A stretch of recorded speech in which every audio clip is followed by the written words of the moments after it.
కర్ణబేరి చిల్లు పడితే అని అన్నారు. అంటే ఎలాంటి పరిస్థితుల్లో కర్ణబేరి చిల్లు పడుతుంది? ఒకసారి పడింది అని తెలిసిన తర్వాత దానికి అసలు మళ్ళీ నార్మల్ చేయడానికి ఏం చేస్తారు సార్? కర్ణబేరిలో చిల్లు పడ్డానికి కారణం ముఖ్యంగా ఈ జలుబు. ఆ! ముక్కు నుంచే 190% చెవి వ్యాధులు వస్తాయి. ఎక్కడి నుంచి ఎలా వస్తాయంటే మనం పొరపాట్లే ఎక్కువగా. జలుబు వచ్చింది, మనకు ముక్కు బ్లాక్ అయిందని ముక్కు గట్టిగా వాష్రూమ్కి వెళ్ళి చీత్తూ ఉంటారు, బ్లో చేస్తారు. ఆ బ్లో చేసినప్పుడు ముక్కులో ఉన్నటువంటి చీము పదార్థాలు చెవిలోకి వెళ్ళిపోతాయి. Oh my God! యాక్చువల్గా చెవిలో ఏంటి అంటే చెవిలో 3 భాగాలు ఉంటాయి.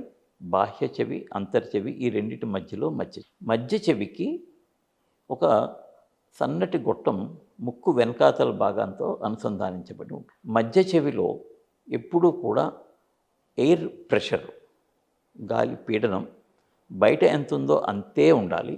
అలా ఉన్నట్టయితే అది చక్కగా వైబ్రేట్ అయ్యి సౌండ్ ఇన్నర్ ఇయర్కి పంపించగలుగుతుంది. సో ఇలా ప్రెషర్ని, పీడనాన్ని సమతుల్యం చేయడానికి ఈ గొట్టం ఉపయోగపడుతుంది. ఇక్కడ సమస్య ఏంటంటే ఇది ముక్కు వెనకాతలు ఉంటుంది. జలుబు ఉన్నప్పుడు ఈ జలుబు పదార్థాలు, చీము పదార్థాలు ముక్కు వెనకాతలు కూడా వెళ్తాయి.